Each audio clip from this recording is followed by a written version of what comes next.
the biggest issue is not actually being here. The biggest issue is not knowing what your score is. Because if you don't know where you are, then okay. Are you okay?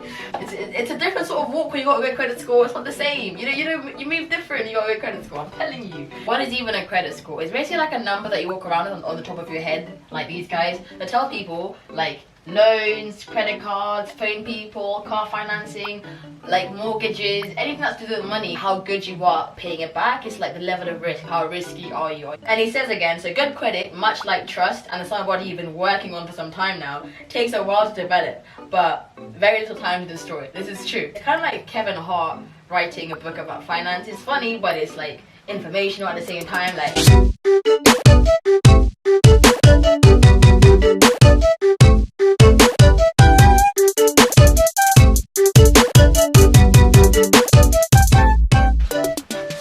welcome to the money section of my channel. Today we are talking about credit scores. This is my current credit score. I'm not ashamed finally to show my credit score. It's 915 out of 999 on the Experian website, which is somewhere around here in the good section. I used to be on the poor. I was a very naughty girl, somewhere there. Did many naughty things. About 7 money shop loans, student loans, not the one student finance, like just actual loans for students. Many credit cards used badly, things like that. So I've been here, I've been there. So yeah, we'll talk today about how you can move like from here to there and backwards, or things that happen to move you, and hopefully you can stay around here. But we're gonna talk about all the sort of things, and I'll be using many things I've learned about, as well as this book. This is my favorite book. It's called Finessing Finances by Stephen Walters. It's kind of like Kevin Hart writing a book about finances. Like that's how good this book is. It's funny, but it's like informational at the same time. Like, okay, so first thing is, what is even a credit score? It's like the level of risk. That's what the credit score shows people. How risky are you? Are you a risky person, or are you normal? If these two people go there and be like, hi, I want to get a mortgage, they'll look, they won't ask, do you think you can pay the money back? They'll just be like, okay, let me look at your freaking number. What is it? She'll be like, oh, 915. Okay, fair enough. That's quite good actually. Fair enough. Here's a mortgage. You go there to have the 420, which is actually very poor experience. They're gonna be like, are you joking? Are you mad? That's why it's very important to know your score, because in many like adult things, they're gonna look at that. If it is here, that's okay. You can actually work towards your score. When I first got to GID, I think it was in February, I actually literally straight went up to the mortgage place to try and get a house. I was like, this is it. And there's like some cheap house in my town at like £80,000 with like £8,000 deposit. I was like, I'm ready, mom. I'm ready to get a house. I went there all gassed and stuff, because I have this confidence now that I know my score is good, so I can walk around, you know, like it's a different sort of walk when you got a good credit score. It's not the same. You move different. You got a good credit score. I'm telling you. Let's look at what Stephen Walters says about credit. It's actually the first chapter in his book is about credit. It shows you how important it is. And he's really funny. I like him. He says, we all have that one friend that we're hesitant to lend things to, no matter what it is. Even your own friends, you won't trust them. You know them with money, you don't trust them. So why do you want them to trust you? They won't. We may love them like Mexicans love tequila, but we know that once we lend them something, they're never gonna give it back to you. He says, they rely on your credit report to determine how likely you are to pay them back. And he says again, so good credit, much like trust, and it's something you've been working on for some time now, takes a while to develop, but very little time to destroy it. This is true. Like, I had my score great, and then I turned up and I was like, why have I gone down to like freaking fair? What happened? I had gotten one search on my thing and it went down, and I was so pissed off. So make sure you go today and check what it is and see how I can improve on it. If it's actually really good, which is great, then you can just go around and have your new step. If it's not great, then we're gonna talk about how you can make it greater.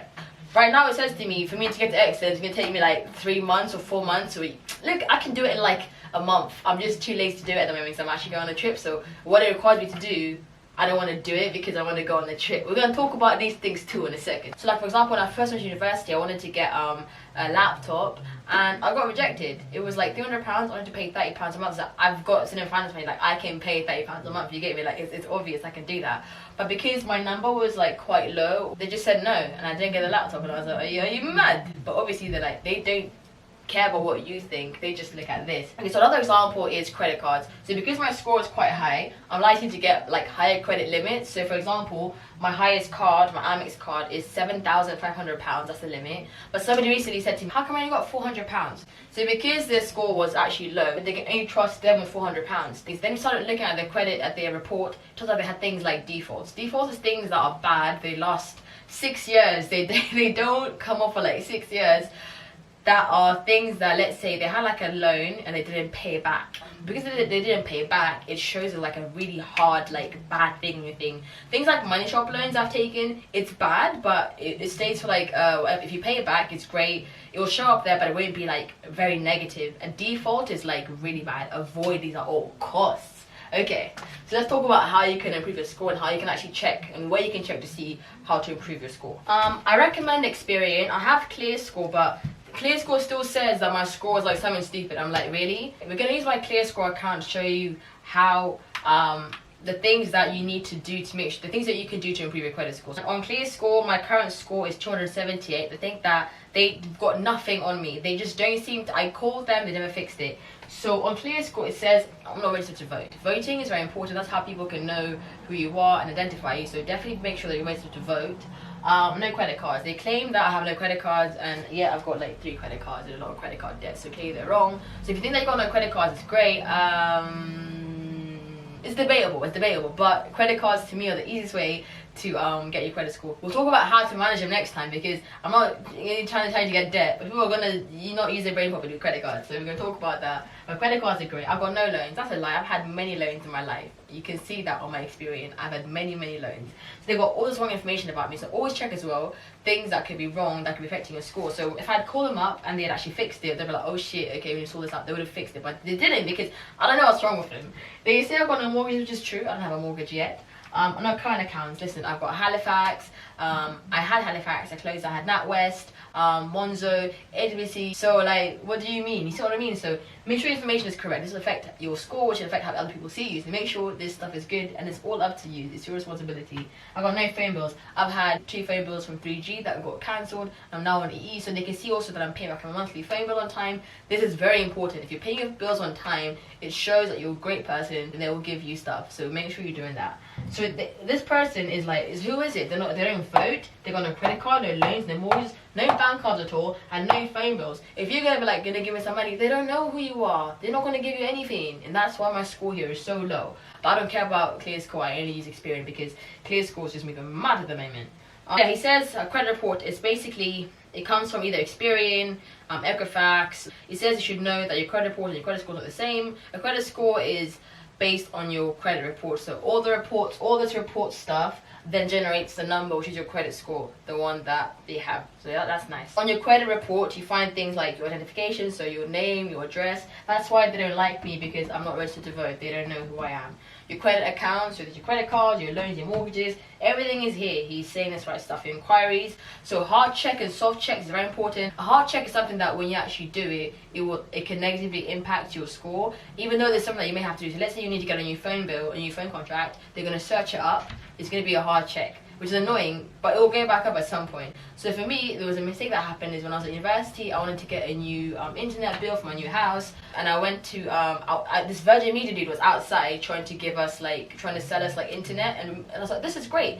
So sometimes the things you can't even avoid. So I went to him and I was like, oh, we want to get internet, you look great. And he said, let me just do a little search. And this dude didn't even tell me he was searching. He just asked my name and my address and stuff, my email address, and he actually searched by himself, which is very, very naughty of him. And it was a hard search, because in the end, it showed up on my credit score as I've now gone to ask for a new line of credit. So this is things I need to have, but it can still affect your credit score. So here we're just going to see how it can go up and down. And so just don't take too much into it, be like, oh my god, I'm obsessed with the numbers and stuff, because things can change easily. And like I said, you can literally easily build it back up and down. Just being aware of it is great. So in March, I wasn't good. It was 883. I was going great. Actually, it's the first time I wasn't good ever in my life, and I went, I'm gonna get a mortgage. This was then. And then May, it went down to 725. That's more than 100 points. By June, I was down, but I was increasing, and then by now I'm now 915. I'm now good. So around here I started lending money to people who wanted to do their own business stuff. So I was like, you know what, I'm gonna trust them. I'm gonna lend to them, and they didn't pay me back on time, and that's what happened. So I didn't do a credit check. I just said, oh, it's fine, it sounds great, and that's what happened.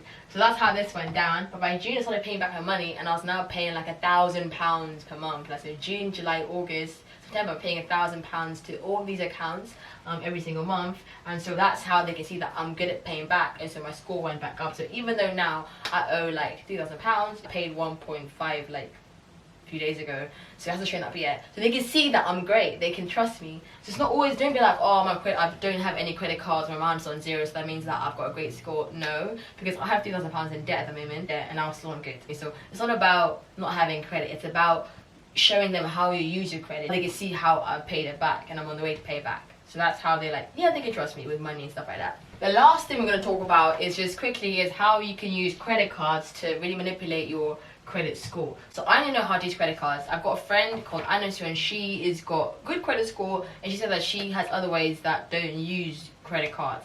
So there's up to you, there's different ways. I can tell you what I know. So credit cards are great, but know how to use them. So I have 3 credit cards. This is not a bad thing. Having many credit cards is not a bad thing, but what you need to make sure you have, if you do have credit cards, like using them at 30% maximum. So if you have a credit card here of £1,000, you're not going to use all of it every month and then pay it back. That's not how you use a credit card. How you use it is to make sure you're only using 30%.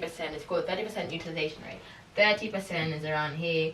Only use this amount, okay? Leave this stuff free. Don't spend this. This shows them that, you know what, you don't really need the money. You're just spending it for things that you want to do. But if you keep spending it all, they're going to be like irresponsible. That's going to damage your credit. So I've got 3 credit cards at the moment, and I think I'm on like 35% or something like that utilization rate. So I want to get to 30 before I leave. But I know that my Amex is always on 0%. I would never like, I wouldn't. My Amex always is on 0%. My other ones are higher. They're like on, I think 70 and maybe 60 or something. And that's why it's bad. But because my Amex is on 0, and if you average it all out, it's somewhere like around 30. So it's not bad at all. Even though like I've got 80%, it's not bad because it all together is less than 30. But you need to aim to make sure every single one is 30. That's the one thing that I can do to make sure that my credit score goes to excellent. If I can bring the other ones all to 30%, my score will increase immediately, go back up, and actually get to excellent. But I'm not bothered about paying into it. I'd rather just go to Africa because the way it is fine. I don't mind leaving it like that. So if you like the majority of people, it's hard for you to stop spending. Ask for a credit limit increase on your cards. This is true. So when I moved from 4.7 to 7.5, that actually made my credit score increase because they can see that other people are trusting me more with more money. Therefore, I'm more likely to be, you know, I'm a good lender person. So that actually helped increase. So the higher amount of credit you have. So on my 3 credit cards, I have 12,000 something. So that's quite high. My friend has said I got £400. So between the 2 of us, basically, I really would like you to just get this book and read this book. It's very, very important. And just things I've learned, I wanted to share with you guys. Just they're probably the first video I'm going to make. Maybe later on when I become better, I might make another one. But for now, this is all I can share with you guys. And hopefully you've learned something about credit scores and how to improve your credit score. So the first important thing is check your credit score, what it is. Second of all, go on the website. It will tell you exactly the steps of what you need to do personally to fix it. Experian is the best for this, in my opinion. It will show. Next time we'll talk about something exciting, either credit cards or mental health and money, just different stuff. Just stay tuned to the money section, and peace.